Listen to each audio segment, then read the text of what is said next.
بسم اللہ الرحمن الرحیم۔ السلام علیکم۔ ایوان سچ میں خوش آمدید ناظرین، جیسا کہ آپ جانتے ہیں کہ ایوان سچ کے موضوعات میں سے ہم ہائر ایجوکیشن کو خاص طور پر ترجیح دیتے ہیں، اور پاکستان میں مختلف یونیورسٹیز جو گورنمنٹ سیکٹر میں ہیں اور پرائیویٹ سیکٹر میں ہیں، ان یونیورسٹیز کے حوالے سے خاص طور پر اپنے ناظرین کو آگاہ کرتے رہتے ہیں۔ یونیورسٹیز میں ہونے والی ڈیولپمنٹ کہ پاکستان کا جو نوجوان ہیں، جو پڑھے لکھے طبقے ہیں، وہ کس طرح ان یونیورسٹیز سے مستفید ہو رہے ہیں، ریسرچ کے میدان میں یہ یونیورسٹیز کیا کام کر رہی ہیں، اور دنیا کے مقابلے میں ہم ہائر ایجوکیشن کے میدان میں کھڑے کہاں پہ ہیں۔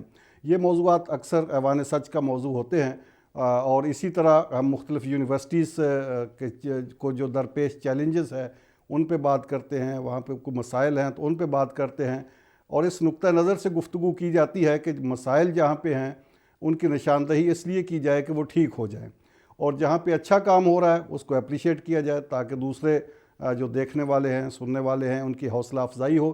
آج کل اسلامیہ یونیورسٹی بہاولپور کے بارے میں بڑی خبریں سامنے آ رہی ہیں کہ وہاں پہ مختلف مسائل کی نشاندہی کی جا رہی ہے۔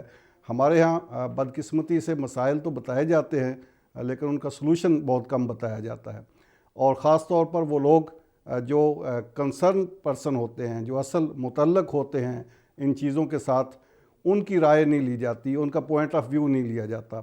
اسی سلسلے میں آج ہم اسلامیہ یونیورسٹی بہاولپور میں موجود ہیں۔ آج کے پروگرام میں ہم کوشش کریں گے کہ وہ جو تاثرات پھیلے ہوئے ہیں مارکیٹ میں ان پہ بھی بات کی جائے، اور اسلامیہ یونیورسٹی میں اچھا کیا ہو رہا ہے، اور کون کون سے ایسے چیلنجز ہیں جو یہاں کی انتظامیہ کو درپیش ہیں، وہ ان سے کیسے نمٹ رہی ہے، اور کس طرح ہائر ایجوکیشن کے میدان میں دنیا کا مقابلہ کرنے کی کوشش کر رہی ہے۔ تو میرے ساتھ موجود ہے اسلامیہ یونیورسٹی بہاولپور کے وائس چانسلر جناب ڈاکٹر عطر محبوب صاحب۔ السلام علیکم ڈاکٹر صاحب۔ جی وعلیکم السلام حنیف قمر صاحب، میں بہت شکر گزار ہوں سچ نیوز نیٹ ورک کا، آپ کے اس معزز پلیٹ فارم کا، کہ آپ نے مجھے موقع دیا کہ میں آپ کے ساتھ انٹریکٹ کر سکوں اور آپ کو انفارمیشن دے سکوں۔ سب سے پہلے تو ڈاکٹر صاحب یہ بتائیے کہ بڑا ایک تاریخی ادارہ ہے جس کی سربراہی کا اللہ تعالیٰ نے آپ کو موقع دیا ہے۔ یہ میرا خیال ہے کہ 1925 میں جامعہ ازہر کے یہ پیٹرن پہ بنا تھا، ایک دینی انسٹیٹیوٹ قائم ہوا تھا، اور اس کے بعد وقت نے اس کو اپ گریڈ کیا، اور یوں کہہ لیں کہ ایک ارتقاء کے نتیجے میں بھی آج اسلامیہ یونیورسٹی جس طرح ہمیں نظر آ رہی ہے، اس وقت بنانے والوں نے شاید نہ سوچا ہو کہ کبھی یہ اتنا بڑا ادارہ بن جائے گا۔ آپ کیا فیل کرتے ہیں اس ادارے کی سربراہی کرتے ہوئے؟ جی، میں سمجھتا ہوں کہ یہ ایک میرے لیے بہت اعزاز کی بات ہے اور بہت ذمہ داری کی بات ہے۔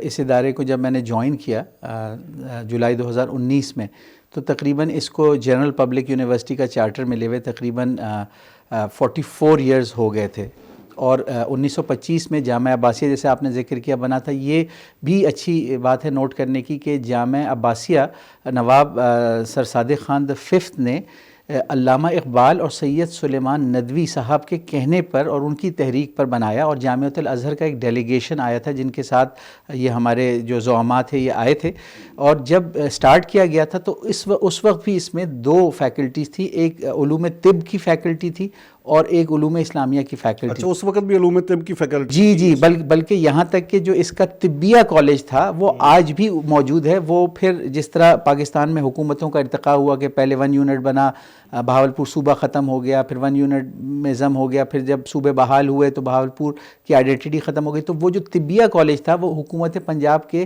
ہیلتھ ڈپارٹمنٹ کے انڈر آج بھی آپریٹ کر رہا ہے، لیکن طبیہ کالج اسلامیہ یونیورسٹی کا یا جامعہ عباسیہ کا پارٹ تھا۔ لیکن پھر کیا ہوا کہ 1963 میں ایوب خان صاحب کی حکومت نے مغربی پاکستان کے صوبے میں ویسٹ پاکستان جامعہ اسلامیہ آرڈیننس کے تحت اس کا نام بدل کے جامعہ عباسیہ سے جامعہ اسلامیہ رکھ دیا، اور اس کو علوم اسلامیہ کے لیے مخصوص کر دیا۔ پھر 1973 میں آپ کو پتہ ہے کہ نیا آئین بنا تھا، نئی اسمبلیاں وجود میں آئی تھیں، تو 1974-75 میں اس حکومت نے کئی یونیورسٹیاں نئی بنائیں، جس میں Gomal university D I Khan اور ملتان یونیورسٹی تھی، جو بعد میں جس کا نام بہاؤالدین زکریا یونیورسٹی رکھا گیا۔ تو بہاولپور کے لوگوں نے ایک تحریک چلائی 1974-75 میں کہ ہمیں بھی یونیورسٹی دی جائے۔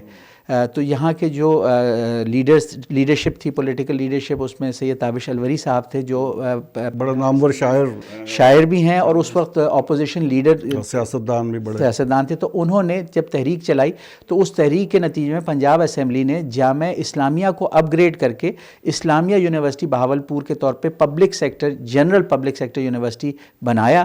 اور اس وقت حکومت پنجاب نے اس کو 1000 ایکڑ زمین دی. جو اس وقت بغداد الجدید کیمپس ہے یہ 1250 ایکڑ پہ محیط ہے، جس میں 1000 ایکڑ حکومت نے دیے تھے اور پھر 250 ایکڑ یونیورسٹی نے اپنے پیسوں سے اسی وقت خریدے تھے تاکہ بلاک ایک کنٹیگوس یعنی جڑا ہوا زمین کا ٹکڑا ہو. اس سے پیشتر جب نواب صاحب نے یہ ادارہ بنایا تھا تو اس کو 60 ایکڑ زمین دی تھی جو گیزٹ آف بہاولپور میں نوٹڈ ہے. اور 1950 کی اسٹیٹ پیریڈ کی بنائی ہوئی ہمارے اولڈ کیمپس کی جو بلڈنگز ہیں وہ نواب صاحب ہی کا تحفہ تھی. صحیح. اچھا ڈاکٹر صاحب، نیگیٹو چیزیں تو بڑی ہم ڈسکس کرتے ہیں، اور اگر 100 میں سے 90 چیزیں اچھی ہو رہی ہوں اور 10 چیزوں پہ ہمارا کیمرہ وہاں پہ جا کے ٹھہرتا ہے، لیکن آج ہم اس کیمرے کو ہٹاتے ہیں تھوڑا سا، آج وہ 90 چیزوں پہ ڈسکس کرتے ہیں. کہ جب آپ نے یہ چارج سنبھالا آج سے 2 سال 3 سال پہلے، اس وقت یونیورسٹی کی کیا پوزیشن تھی اور اس کے بعد آپ نے آ کے اس میں کیا انپٹ دیا؟ جی یہ بہت آپ کا اچھا سوال ہے. پہلی بات تو یہ ہے کہ میں ذاتی طور پہ ایک چیز میں بلیو کرتا ہوں اور میں اس کو یہ کہوں گا کہ we are standing on the shoulders of giants. یعنی کہ اگر میں کچھ بھی اچیو کر پایا ہوں یا کوئی چیز جب میں آپ سے کلیم کروں گا یا آپ کو بتاؤں گا یا آپ دیکھ سکتے ہیں، تو اس کا یہ مطلب نہیں ہے کہ جو اس سے پچھلے ادوار تھے ان کے ہی کنٹریبیوشنز کی وجہ سے ہم یہاں تک پہنچے. وہ میں نے عرض کیا نا کہ ارتقاء کے نتیجے میں بھی ہم آ گئے ہیں، اور اس میں ہر آدمی آتا ہے اور اپنا ایک رول پلے کرتا ہے اور پھر چلا جاتا ہے. تو جب تک میں یہاں پہ آیا میں 16واں وائس چانسلر تھا، یعنی 1975 سے لے کے 2019 میں جب میں آیا میں 16واں وائس چانسلر تھا. اس سے پیشتر جب یہ جامعہ عباسیہ اور جامعہ اسلامیہ تھی تو رئیس الجامعہ ہوتے تھے، تو وہ ایک الگ پیریڈ تھا. پھر یونیورسٹی وائس چانسلر کا علیحدہ پیریڈ ہے. اچھا، یہ اس کی جو ڈیولپمنٹ ہے فیزز میں ہوئی. کچھ وائس چانسلرز آئے جنہوں نے بڑے بڑے ڈیولپمنٹ پروجیکٹس کیے.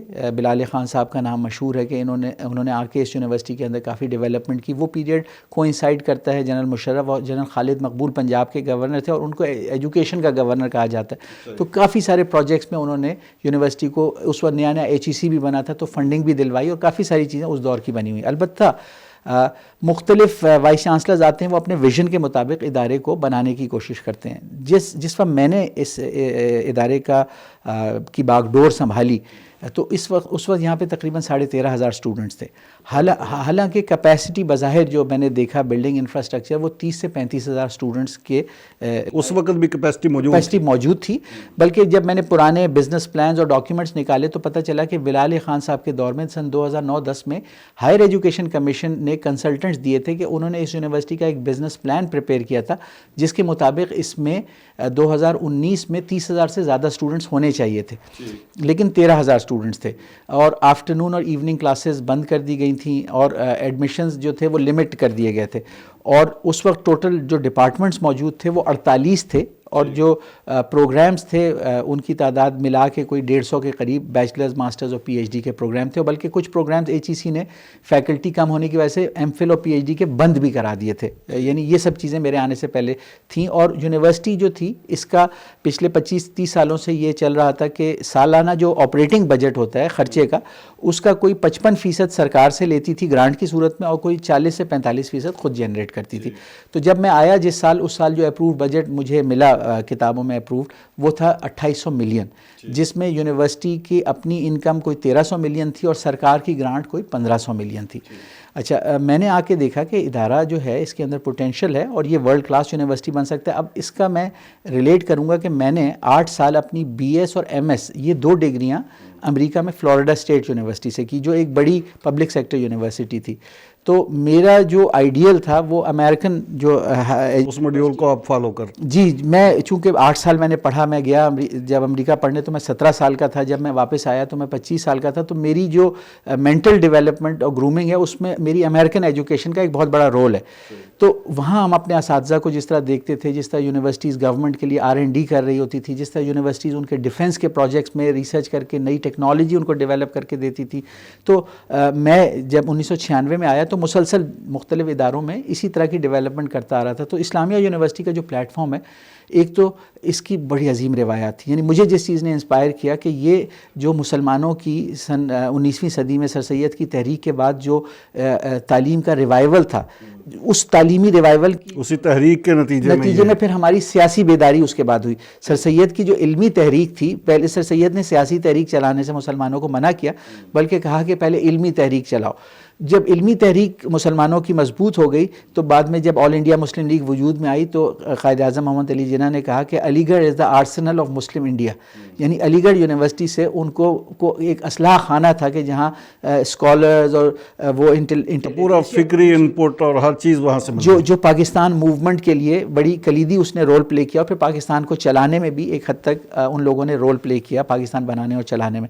تو میں اسلامیہ یونیورسٹی بھی اسی علمی تحریک کی علم بردار تھی. مجھے بریک لینی پڑ رہی ہے، پہلے ڈاکٹر صاحب بریک لے لیں. ناظرین ایک وقفہ، اور وقفے کے بعد ڈاکٹر اطہر محبوب صاحب کے ساتھ یہ گفتگو جاری ہے. میرے ساتھ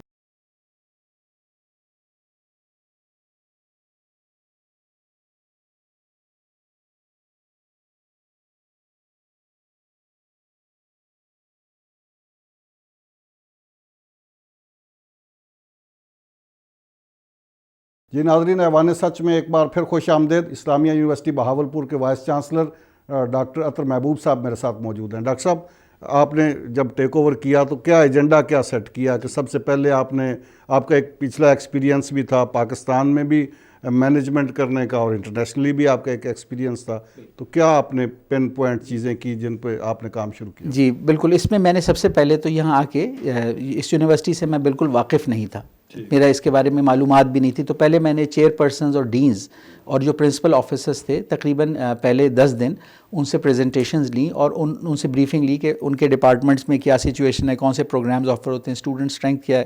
تو جب میں نے ایک یونیورسٹی کی انالیسس کی اور انفراسٹرکچر وزٹ کیا تو میں نے دیکھا کہ یہ انڈر کیپیسٹی آپریٹ کر رہی ہے، اور پھر اس کی وجوہات معلوم ہو گئیں ڈسکشن کر کے.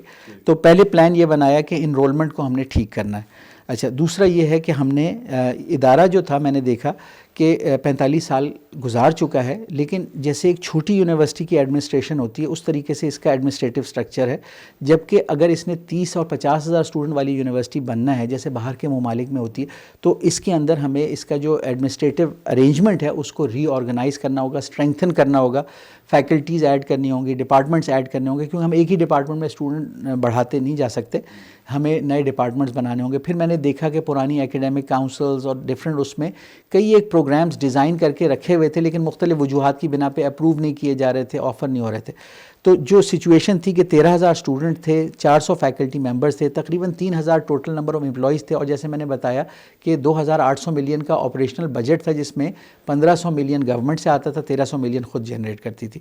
اچھا، اب ہم نے فیصلہ کیا کہ ہم اس کو اپنے پاؤں پہ کھڑا کریں گے کہ یہ اپنا 100% خرچہ خود اٹھانے کے قابل ہو جائے، کیونکہ اس کو جب گورنمنٹ نے ایک زمین دی ہوئی ہے، اگر اس کو پراپرلی یوٹیلائز کیا جائے، اگر اس علاقے کی جنوبی پنجاب کی بڑی آبادی کافی ہے، یہاں سے پتہ چلا کہ بچوں کو ایڈمیشن 3 لسٹوں کے بعد لسٹیں نہیں لگائی جاتی تو بچوں کو پھر یہاں داخلے پورے نہیں ملتے، پھر ان بچوں کو دوسرے شہروں میں جانا پڑتا ہے. تو جو آفٹرنون شفٹ بند کر دی گئی تھیں تو ہم نے آفٹرنون اور ایوننگ شفٹس ریسٹور کی. ہم نے کہا کہ اگر بچہ ایلیجیبل ہے تو 3 نہیں 4تھی 5ویں میرٹ لسٹ بھی لگ سکتی ہے، جب تک کہ بچے داخلہ لینا چاہتے ہیں، کیونکہ بچے بہت ساری چوائسیز دیتے ہیں. تو 3 لسٹوں میں کلاس بھرتی نہیں. اب آپ ایک کلاس کو 50 کی کیپیسٹی کی کلاس میں 15 اسٹوڈنٹ بٹھا کے چلائیں یا 50 چلائیں، بجلی کا خرچہ تو اتنا ہی ہونا ہے، استاد کی جو ایکسپینڈیچر ہے وہ بھی اتنا ہی ہونا ہے. تو اگر آپ جو علاقے کے لوگ ہیں ان کو اپرچونٹی دیں کہ اگر وہ ایلیجیبلٹی میٹ کرتے ہیں تو ان کو داخلہ دیں. اس میں ڈاکٹر صاحب یہاں پہ یہ آبجیکشن یہ لگا، آپ نے اس نقطۂ نظر سے کیا، لیکن یہاں پہ آبجیکشن یہ لگا کہ آپ نے اوور انرولمنٹ کی اور اس میں میرٹ کو نظر انداز کیا. ہر اسٹوڈنٹ کو آپ نے آفر کر دیا کہ جو بھی ہے جیسا بھی ہے آ جائے، اور اس میں ایڈمیشن کے لیے آپ نے کوئی اینڈ ڈیٹ نہیں رکھی کہ جب بھی آ گیا ایڈمیشن مل گیا.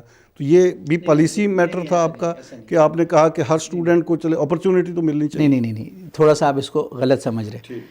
یہ ادارہ نا سرٹن رولز کے تحت چلتا ہے، جیسے ایڈمیشن کے رولز اور پالیسیز ہوتے ہیں، انہی پالیسیز میں یہ گنجائش موجود ہوتی ہے. وہ پالیسیز یہ چیزیں الاؤ کرتی ہیں، اور کیونکہ یہ پبلک یونیورسٹی ہے، پبلک کے لیے بنائی گئی. باقاعدہ میرٹ لسٹیں اویزاں کرتے رہے آپ؟ جی یہی میں آپ کو بتانا چاہ رہا ہوں کہ جو ہم نے داخلے دیے، اب آپ اس کو سمجھیں کہ ہم نے پبلک کو کیا فیسیلیٹیٹ. اس ادارے میں ٹوٹل داخلے کے لیے درخواستیں آتی تھی 10 سے 12,000 اور 3,000 داخلے دے کے بند کر دیا جاتا تھا. اب 3,000 داخلے اگر آپ دیں گے تو یونیورسٹی کی تعداد 15-16,000 سے زیادہ نہیں ہو سکتی. اچھا ہم نے جب ایڈمیشن، اور اس میں کہا یہ جاتا تھا کہ وہ میرٹ پہ نہیں آتے لوگ. ہاں حالانکہ وہ آتے تھے. اچھا اب یہ ہے کہ چونکہ انٹرویو کا ٹائم قلیل ہے، لیکن میں آپ کو مثال سے سمجھاتا ہوں کہ ہمارے جو بڑے اچھے پروگرامز ہیں، فارمیسی ہے، ویٹنری ہے، نرسنگ ہے، اس میں اگر لیٹ سے 100 سیٹیں ہیں، کیونکہ وہ سیٹیں کاؤنسل الاؤ کرتی ہے. ہمارے زیادہ تر جو فلیگ شپ پروگرامز ہیں وہ ریگولیٹڈ ہیں، یعنی کہ ہم صرف ان کو ہم نہیں کنٹرول اور مانیٹر کریں، بلکہ ہر سال کاؤنسل آ کے ایک چیز اس کی چیک کرتی. تو جب ہائی میرٹ کے جو پروگرامز ہیں جس میں 100 سیٹیں، جب ہم پہلی میرٹ لسٹ لگاتے ہیں 100 کی نا، تو وہ بچے بہت ہائی میرٹ کے ہوتے ہیں، تو انہوں نے کئی جگہ اپلائی کیا ہوتا ہے، تو ان میں سے 100 میں سے 10 داخلہ لے لیں گے، 90 نہیں لیں گے. اچھا پھر دوسری لسٹ لگائیں گے، جب تک تیسری لسٹ لگائیں گے نا تو 100 میں سے کوئی 28 یا 30 داخلے ہوں گے، 70 سیٹیں بھی خالی ہیں. تو اگر میں چوتھی لسٹ نہیں لگاتا، میں کہتا ہوں نہیں میں تو 3 لسٹیں لگاؤں گا. حالانکہ 3 لسٹ کا کہیں پہ اصول نہیں ہے. اصول یہ ہے کہ جب تک ایلیجیبل میرٹ پہ کینڈیڈیٹس موجود ہیں اور آپ کی سیٹیں نہیں بھری، کیونکہ آپ نے اکنامکلی چلانا ہے، تو آپ لسٹیں لگاتے رہیں گے. اچھا اور ویسے بھی تو ایک اسٹوڈنٹ جو چلے رہ بھی گیا، اس کو بھی تو اپرچونٹی تو ملنا چاہیے. اچھا وہ میں سمجھاتا ہوں کہ نہیں، ہر پروگرام کا اپنا میرٹ ہے. یعنی جو ہائی میرٹ پروگرامز ہیں وہاں لو میرٹ کا بچہ نہیں آ سکتا. لیکن اگر سرائکی کا پروگرام ہے جس میں بچے آنا نہیں چاہتے، اگر لیٹ سے ایک پروگرام ہے فارسی کا، اگر ہائی میرٹ کے اسٹوڈنٹ اس میں نہیں آتے، لیکن اگر لو میرٹ کا اسٹوڈنٹ کہتا ہے میں فارسی پڑھنا چاہتا ہوں اور اس پروگرام میں کلاس بھی پوری نہیں ہو رہی، تو آپ ان کو اوپن کریں گے؟ ایز لانگ ایز کہ جو یونیورسٹی کا رول ہے کہ 3rd ڈویژنر کو آپ نہیں لے سکتے، تو اس سے اگر اوپر ہے تو آپ اس کو داخلہ دے سکتے ہیں. بیٹا آپ سرائکی کے میرٹ پہ پورا آئیں، آپ پڑھنا چاہتے ہیں آئیں پڑھیں، فارسی پڑھنا چاہتے ہیں جس میں کلاس میں جگہ خالی ہے. اچھا لیکن دوسری طرف اصل چیز یہ نہیں ہے. اصل چیز یہ ہے کہ ہم نے آن لائن ایڈمیشن سسٹم بنایا اور پہلے ہی ایڈمیشن کیمپین میں ریکارڈ توڑ تقریباً 60,000 درخواستیں آئیں. اچھا اب ہر سال وہ نمبر آف درخواستیں اب بڑھتی جا رہی ہیں. یعنی پچھلا سال جو ہم نے کیا تھا اس میں 1.5 لاکھ اسٹوڈنٹس نے اپلائی کیا تھا. اس سال کوئی 1 لاکھ اسٹوڈنٹس نے اپلائی کیا تھا. اچھا اور اس میں 40,000 یونیک انسان تھے. یعنی 1 لاکھ اگر درخواستیں آئی ہیں نا، تو کسی بچے نے 2 پروگرام میں اپلائی کیا، کسی نے 1 میں، کسی نے 3 میں. اب جس کی میرٹ میں اس کا نام آئے گا اس میں اس کا داخلہ ہوگا. لیکن فال جیسے ہمارا میجر ایڈمیشن کیمپین ہوتا ہے، اس میں 40,000 سے زیادہ بچوں نے، انسانوں نے اپلائی کیا اور ہم نے 14,000 داخلے دیے. یعنی 26,000 بچوں کو ہم نے داخلہ نہیں دیا، وہ کسی اور یونیورسٹی میں یا کہیں چلے گئے. تو یہ ایک تھوڑی سی غلط فہمی ہے کہ جو آتا ہے اس کو داخلہ مل جاتا ہے، ایسا نہیں ہے. بلکہ فیکلٹیز کون سی آپ نے نئی اسٹیبلش کی یہاں پہ، اور وہ کون سی کوئی بڑی آپ جس کو کہہ سکتے ہیں کہ state of the art faculty ہے جو کہیں اور نہیں ہے، جس کو آپ بڑے فخر کے ساتھ پیش جی یہ بڑا اچھا سوال ہے. ایک تو پہلی بات ہے کہ جنرلی اس یونیورسٹی میں صرف اس وقت 6 فیکلٹیز تھیں. بہت ساری فیکلٹیز اور ڈپارٹمنٹس اس طرح تھے کہ وہ اس جگہ بلانگ نہیں کرتا، لیکن اس کو وہاں پلیس کیا ہوا تھا کیونکہ اس کے لیے جو فیکلٹی بنانی تھی وہ نہیں بنائی گئی. اچھا تو ہم نے جب دنیا کے حساب سے نا، دنیا میں جو نالج ہے جو یونیورسٹی پڑھاتی ہے، وہ یہ نالج ڈومینز بڑے ویل ڈیفائنڈ ہیں کہ ہیلتھ ہے، ویٹنری ہے، سوشل سائنسز ہیں، نیچرل سائنسز ہیں، مینجمنٹ سائنسز ہیں، انجینئرنگ ہے، یہ سارے ویل ڈیفائنڈ ہیں. تو ہم نے اس وقت اسلامیہ یونیورسٹی میں ان 6 فیکلٹیز کو ہم 16 فیکلٹیز پہ لے گئے. یعنی ہم نے اپنے دنیا میں جو نالج ہے اس کے کوریج کے حساب سے، تاکہ انٹرنیشنل ریکگنیشن ہو. اور پھر جو ڈپارٹمنٹس تھے وہ 48 سے ہم نے 130 کیے، کیونکہ بہتر ایڈمنسٹریشن کرنے کے لیے ایک ہی ڈپارٹمنٹ میں آپ 10,000 اسٹوڈنٹ نہیں کر سکتے، وہ صحیح ایڈمنسٹر نہیں ہو سکتے. اور دنیا میں جو ڈگری پروگرامز ہوتے ہیں اس حساب سے ڈپارٹمنٹس بنائے جاتے ہیں.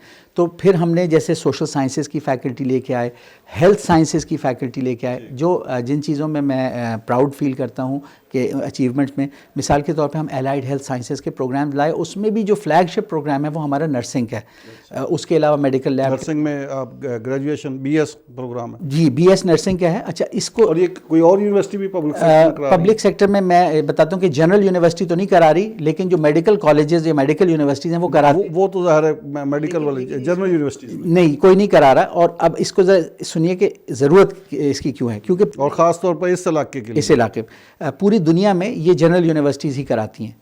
تو پاکستان میں نہیں کرا رہی تھیں. اچھا اس کی وجہ یہ ہے کہ اگر آپ دیکھیں کہ پاکستان میں پی ایم ڈی سی کی سائٹ پہ جائیں تو رجسٹرڈ میڈیکل پریکٹیشنرز یا ڈاکٹرز جو پاکستان میں پریکٹس کر رہے ہیں ان کی تعداد کوئی 2 لاکھ سے زیادہ ہے.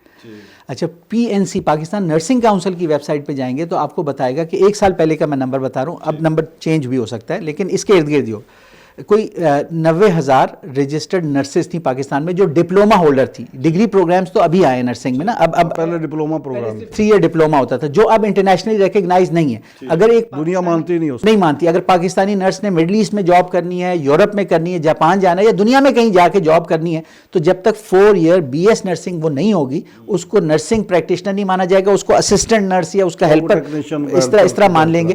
اچھا تو اب یہ سمجھیں کہ اگر 2 لاکھ ڈاکٹرز پاکستان میں پریکٹس کر رہے ہیں تو ورلڈ ہیلتھ آرگنائزیشن کا رول یہ ہے کہ دنیا میں کوئی بھی اچھا ہیلتھ کیئر سسٹم وہ ہوگا جہاں ایک ڈاکٹر کے اگینسٹ 5 نرسز ہوں گی.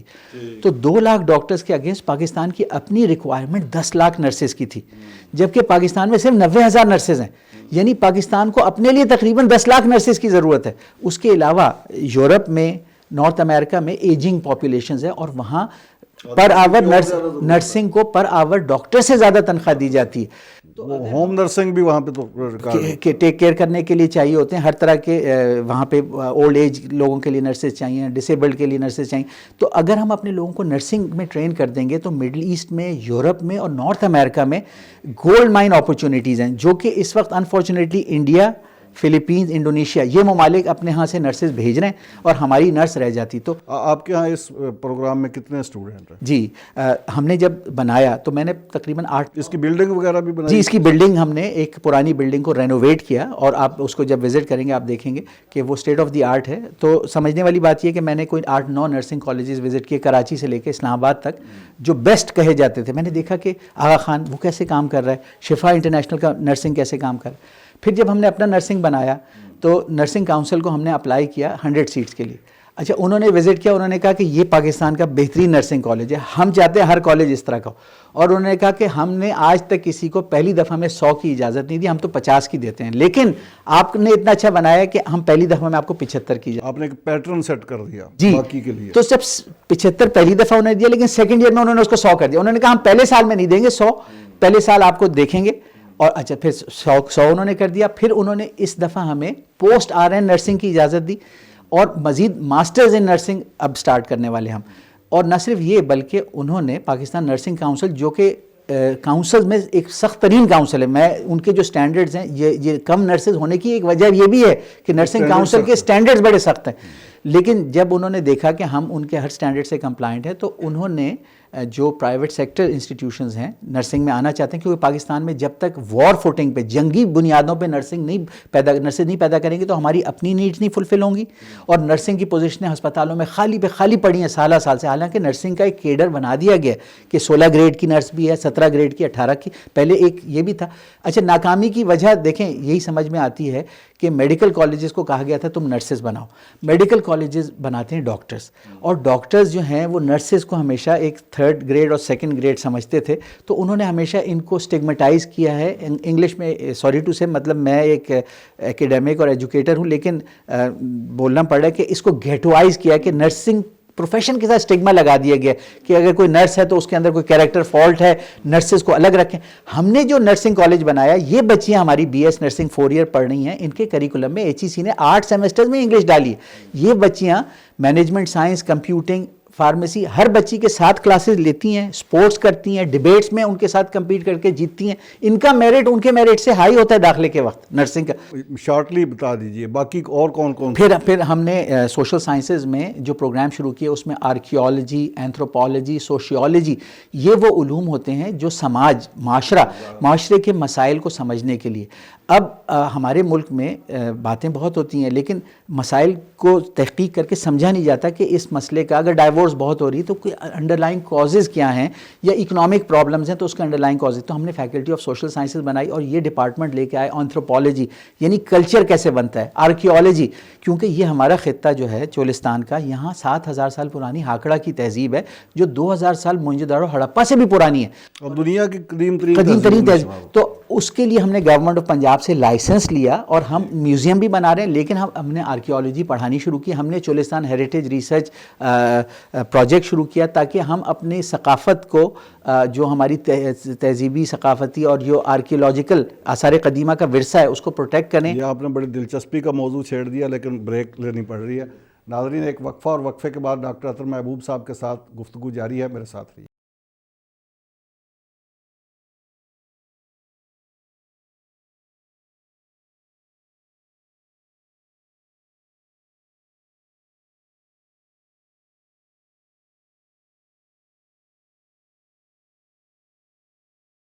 جی، ایوان سچ میں ایک بار پھر خوش آمدید.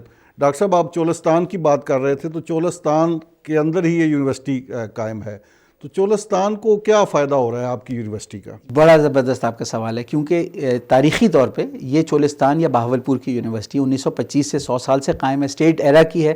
یہ امین ہے ان روایات کی جو بہاولپور ریاست کی روایات تھی. تو اس حوالے سے 2-3 چیزیں میں آپ سے شیئر کروں گا. ایک تو یہ ہے کہ یہ جو ریاست تھی یہ ایک پراسپرس ریاست تھی. ہاں، پاکستان کو پے کیا تھا انہوں نے، فیڈ کیا تھا. لیکن وہ جو پراسپیرٹی تھی وہ ڈرائیو ہوئی تھی ستلج ویلی پروجیکٹ سے، جو نواب سر صادق خان the ففتھ کا ایک برین چائلڈ تھا، جس میں انہوں نے ایک نہری نظام، کیونکہ یہ عباسی خاندان جب آیا تھا بغداد سے تو وہاں پہ بھی آپ کو پتہ ہے بنو عباس کے زمانے سے نہری نظام ڈیولپمنٹ کا وہ ایک ماڈل تھا ان کے سامنے. تو انہوں نے آ کے یہ سندھ سے مائگریٹ کر کے اس پنجاب کے حصے میں آئے، اور یہاں کا جو نظام تھا ایگریکلچر وہ درہم برہم تھا. یہ میں بات کر رہا ہوں 17ویں صدی کی، جب یہ لوگ آئے 18ویں صدی میں، پھر انہوں نے بنایا. لیکن جو 20ویں صدی تھی، جب انگریزوں سے جو سول انجینئرنگ کی ٹیکنالوجی ملی، تو انگریزوں سے لون لے کے نواب سر صادق خان the ففتھ نے ستلج ویلی پروجیکٹ کیا، اور گرین ریولوشن آیا، اور ان زمینوں کو آباد کرنے کے لیے ایسٹ پنجاب اور اپر پنجاب سے انہوں نے مسلمانوں کو انکریج کیا، جنہوں نے آ کے یہ زمینیں آباد کی. اچھا، اسی ٹریڈیشن میں رہتے ہوئے اسلامیہ یونیورسٹی آف بہاولپور ایگریکلچر میں بہت کلیدی رول پلے کر رہی ہے، جس میں ہمارے سائنٹسٹ ڈاکٹر اقبال بندیشہ صاحب ہیں. ان کے جو کاٹن کے سیڈز ہیں وہ تقریباً 10 سال سے ایسی نئی ویرائٹیز لے کے آئے ہیں جن سے کاٹن کا ریوائول ممکن ہے، جو کم پانی پہ، جو نمکین پانی پہ کاٹن ہو سکتی ہے، جو انسیکٹ سے پروٹیکشن اس کے اندر بلٹ ان ہے، جس میں یہ ہمارے یہاں جو انڈر گراؤنڈ واٹر ہے چولستان میں، کیونکہ نہری تو پانی ہے نہیں اب یہاں پہ جو زمینیں آباد ہو رہی ہیں، تو ان کے لیے بھی جی زیادہ تر چونکہ یہاں پانی کھارا ہے، زیر زمین پانی میں ٹی ڈی ایس سالٹس کے کانٹینٹس بہت ہائی ہیں. اچھا، تو ایگریکلچر کے شعبے میں ایک تو ہماری کاٹن کے اندر جو کنٹریبیوشن ہے، ہماری جو سیڈز ہیں وہ کمرشلی آکشن ہوتی ہیں اور رجسٹرڈ ورائٹیز ہیں، اور پنجاب میں 40% رقبے پہ ہماری آئی یو بی کی develop cotton, I U B 13، I U B 212 یہ ورائٹیز کاشت ہوتی ہیں. تو کاٹن کے ریوائول میں ہم ایک رول پلے کر رہے ہیں، اور وہ ممبر بھی ہیں سینٹرل کاٹن کمیٹی کے. دوسرا، ہم چائنا سے ٹیکنالوجی ہمارے سائنٹسٹ لے کر آئے انٹر کراپنگ کی. انٹر کراپنگ میں یہ ہوتا ہے کہ ایک ہی کھیت کے اوپر بیک وقت 2 یا اس سے زیادہ فصلیں آپ اس طرح کاشت کرتے ہیں کہ وہ ایک دوسرے کی ہیلپ کریں فصلیں. اصل میں پاکستان میں جو زیادہ تر فصلیں کاشت ہوتی ہیں، چاہے ویٹ ہو، چاہے کاٹن ہو، چاہے شوگر کین ہو، یہ ایگزاسٹو کراپس ہیں. چاول ہے، یہ زمین سے چیزیں نکال لیتی ہیں تو زمین بنجر ہو جاتی ہے، یعنی 2 3 4 فصلوں کے بعد اس سے پیداوار کرنا ممکن نہیں، ورنہ بہت زیادہ کیمیکل فرٹیلائزر ڈالنے پڑتے ہیں. اور دوسری طرف ہمارے پاس خوردنی تیل یا لیگیومینس کراپس نہیں ہے پاکستان میں، وہ پروفیٹیبل نہیں ہے، تو فارمر ان کو کاشت نہیں کرتا. لیکن وہ فصلیں زمین کی جو پیداواری صلاحیت ہے اس کو مینٹین کرتی ہیں، اس میں ایسے کیمیکلز ریلیز کرتی ہیں جس سے فاسفورس اویلیبلٹی بڑھتی ہے اور زمین کی زرخیزی اور سسٹینیبل ایگریکلچر ہوتا ہے. چائنا کو بھی یہ پرابلم آیا تھا، وہ انٹر کراپنگ لائے تھے، ہمارے سائنٹسٹ نے وہاں سے سیکھی اور پاکستان کے لیے کسٹمائز کر کے انٹر کراپنگ کو پرفیکٹ کیا. اس میں کئی طرح کی انٹر کراپنگ ہے، لیکن جو میجر اس وقت ہم رول آؤٹ ہم نے کی اور فارمرز کو ہم ٹرین کر رہے ہیں وہ سویابین اور میز انٹر کراپنگ ہے. سویابین ہماری ایک بڑی امپورٹ، اس کا 2 سے 3 ارب بہت بڑی ضرورت ہے، وہ پولٹری فیڈ کے لیے ہمیں چاہیے. تو سویابین پہلے پاکستان میں ناکام فصل تھی، لیکن اسلامیہ یونیورسٹی نے سویابین کو کامیاب فصل کیا، اور نہ صرف کامیاب کیا بلکہ سویابین اور میز اگر انٹر کراپنگ کی جائے تو فارمر وہی ان پٹ جو اس کو مکئی کے لیے دینی پڑتی صرف وہ ان پٹس دیتا ہے، لیکن اس کو ایک کھیت سے 90 من مکئی ملتی ہے، جو ویسے بھی 90 سے 100 من ویسے ہی ملتی تھی اور ابھی بھی ملے گی، لیکن ساتھ میں 10 سے 15 من سویابین ملتا ہے، جو کہ 3 سے 4 گنا مہنگی فصل ہے، تو نیٹ اس کا پروفٹ بڑھ جاتا ہے. اور تیسری چیز جو اس خطے کے حوالے سے اور نواب سر صادق خان پنجم کی روایات پہ ہی چلتے ہوئے ہم نے دنیا میں تحقیق کی اور اپنے خطے پہ کہ چولستان کی سرزمین ہے اس وقت صحرا ہے، لیکن 4000 سال پہلے صحرا نہیں تھا بلکہ دریائے ہاکڑا کی وادی تھی، جس کو سرسوتی بھی کہتے ہیں ہندو ویداؤں میں۔ یہ دریائے سندھ سے بھی بڑا ایک دریا تھا جو اسی طرح پہاڑوں سے آتا تھا اور سمندر تک جاتا تھا، لیکن یہ سارا علاقہ زرخیز تھا اس کی وجہ سے، اور زمین بڑی زرخیز ہے، لیکن ٹیکٹونک پلیٹس کی شفٹنگ کی وجہ سے 2500-3000 سال پہلے یہ ہوا کہ اس دریا کا جو پانی آتا تھا اس کے راستے میں رکاوٹ آ گئی، اور وہ پانی چلا گیا گنگا اور جمنا کی طرف۔ یعنی وہ چھوٹی چھوٹی ندیاں تھیں یا وہ تھی نہیں، وہ وجود میں آ گئیں، یا وہ چھوٹے تھے تو ان کے اندر پانی زیادہ ہو گیا اور یہ علاقہ سوکھتا گیا اور یہ ڈیزرٹ میں کنورٹ ہو گیا۔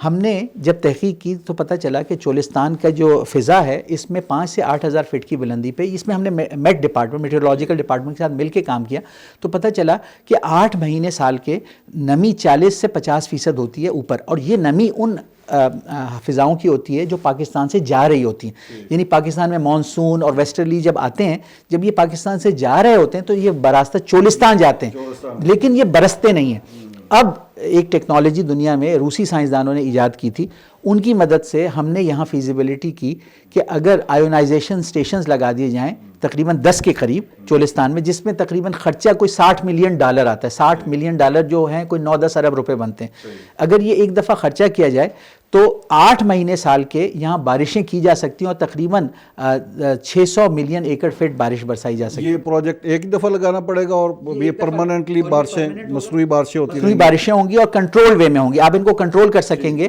اور اس سے یہ آپ نے جو ریسرچ ہے یا جو پروجیکٹ ہے یہ متعلقہ اداروں کے ساتھ، جی یہ ہمارا پلاننگ اینڈ ڈیولپمنٹ بورڈ میں موجود ہے۔ تقریباً 1.5 سال سے ہم نے کوئی 50 سے زیادہ سیاسی اور دوسرے جو بیوروکریسی کے ادارے ہیں ان کو پریزنٹیشنز بھی دی ہوئی ہیں، فیڈرل اور پروونشل، لیکن اس وقت پلاننگ اینڈ ڈیولپمنٹ بورڈ میں ان پرنسپل پروجیکٹ اپرووڈ ہے، لیکن اس کا PC1 جمع، ہم نے PC2 جمع کرا دیا اور اس کے بعد پھر PC1 جمع ہوگا۔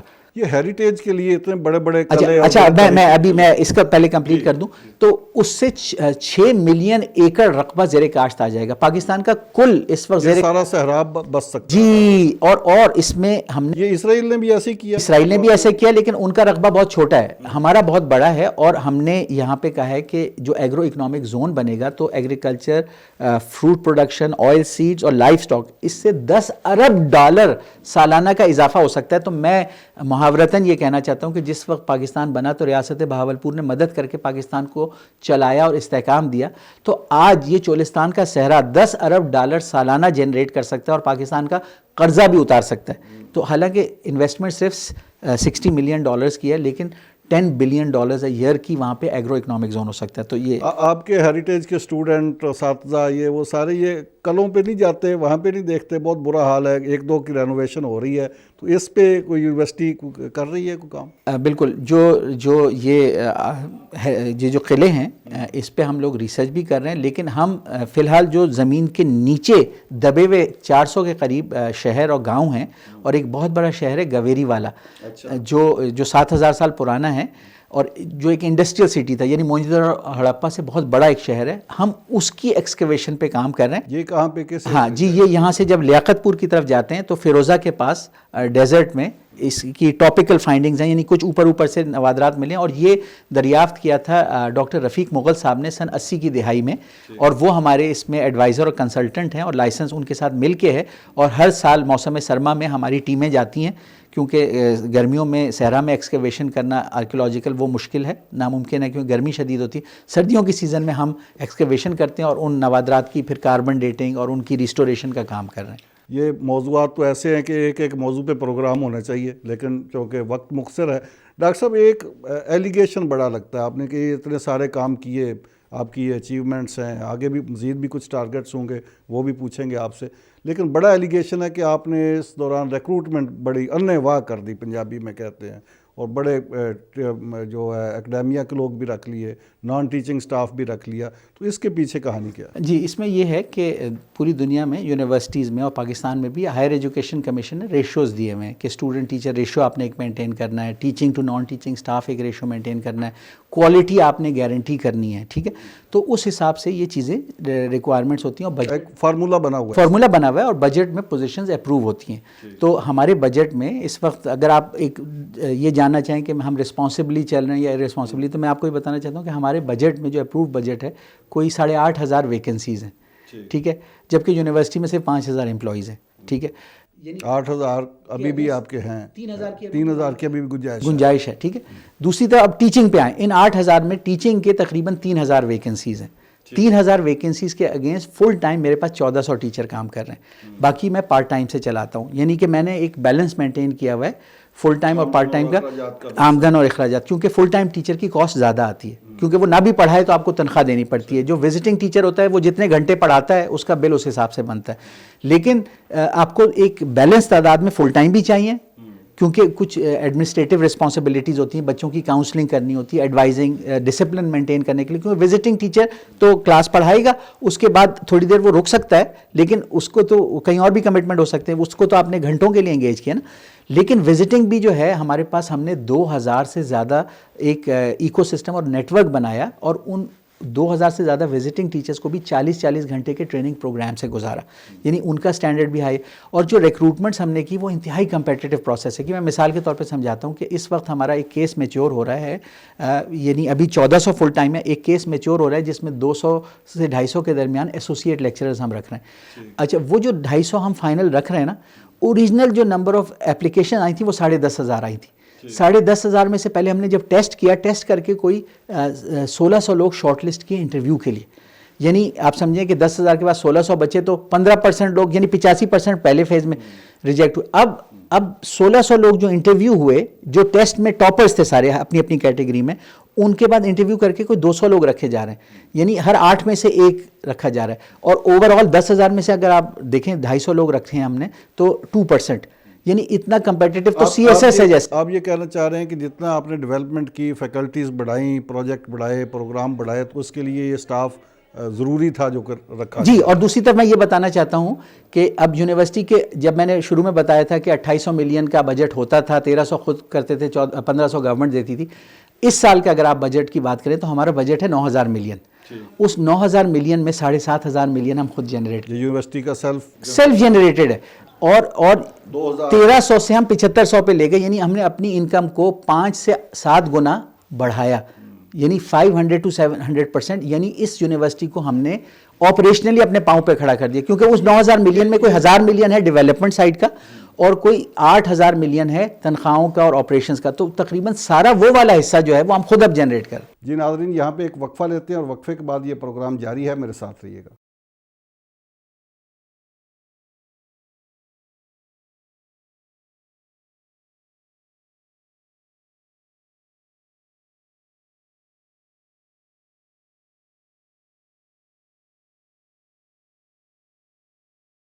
ایوان سچ میں ایک بار پھر خوش آمدید. اچھا, یہ سارا کچھ کرنے میں آپ نے جو تصویر دیکھی, اور ہم نے خود یونیورسٹی کو وزٹ کیا اور دیکھے, یہ جو کچھ آپ نے بتایا, ساتھ ہم دکھا بھی رہے ہیں اپنے ناظرین کو, یہ سارا کچھ کرنے میں پرابلم کیا درپیش آئے؟ ہمارے 2-3 طرح کے پرابلم ہوتے ہیں. ایک تو گورنمنٹ سائڈ سے آپ کی بیوروکریسی, سرخ فیتے کی نظر, ایک وہ پروسیس ہے ہمارا, وہ بھی کوئی ہرڈل بنی. یونیورسٹی کے اپنے قوانین بنے, عام لوگوں کے رویے, سماج کا رویہ اس میں کوئی ہرڈل کریٹ کی, آپ کے خود اندر کی سیاست, عام طور پہ جہاں پہ اتنے زیادہ ملازم ہوں گے, اتنے لوگ ہوں گے, تو وہاں پہ پالیٹکس بھی ہمارے خون میں چونکہ رچ بس گئی ہے تو وہ بھی ہوتی ہے. تو یہ ہوا یا ٹھیک سموتھلی چلتا رہا؟ نہیں, ایسا ہے. اس میں یہ بتانا چاہتا ہوں کہ جو کمیونٹی کا رسپانس ہے, ایکچولی یہ انکریجمنٹ, کیونکہ یہ جو شہر کے لوگ تھے, جب میں آیا تو مجھے محسوس ہوا کہ ان کو اپنی یونیورسٹی سے بہت پیار ہے, اس شہر کے لوگوں کو, اور بہت خوش نہیں ہے کہ یونیورسٹی جس طرح چل رہی تھی وہ اس طرح نہیں چاہتے تھے. وہ چاہتے تھے کہ یونیورسٹی ان کے لیے دروازے کھولے, یونیورسٹی میں اچھے اساتذہ ہوں. ان کی بڑی توقعات ہائی تھی, اور یونیورسٹی زیادہ تر ادوار میں ان کی شاید توقعات پوری کرتی رہی ہو, کیونکہ میں پرانی چیزیں ساری جانتا تو نہیں, لیکن میں نے آ کے جو سٹیپس لیے تو کمیونٹی نے ہمیشہ بہت اپریشیٹ کیا, یعنی بڑا پازیٹیو رسپانس آیا.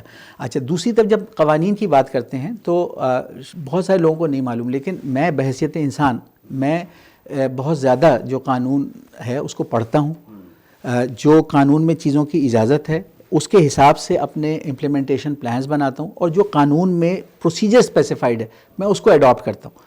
ہاں, ضرور ہے کہ لوگ الزامات لگاتے ہیں, شور و غوغا ہوتا ہے, وہ وہ ایک نیچرل پارٹ ہے اس پروسیس کا کہ جب آپ کو اتھارٹی ملتی ہے تو اس کے ساتھ ایک اکاؤنٹیبلٹی بھی ہوتی ہے، یعنی آپ سے جواب طلبی بھی ہوگی. آپ یہ نہیں کہہ سکتے کہ مجھے اختیارات تو مل جائیں لیکن مجھ سے کوئی پوچھے نہیں.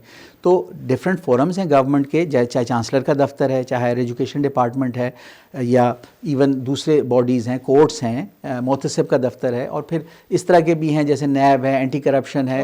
لوگ مختلف جگہوں پہ اپنی گریونسز لے کے جا سکتے ہیں. لیکن ان تمام فورمز پہ یونیورسٹی کو یہ ثابت کرنا ہوتا ہے کہ جو کام یونیورسٹی نے کیا وہ قانونی تھا اور اسی طریقے سے کیا جو قانون میں، اور نہ کسی کے ساتھ زیادتی کی، نہ کسی کے بنیادی حقوق تلف کیے یا ضائع کیے.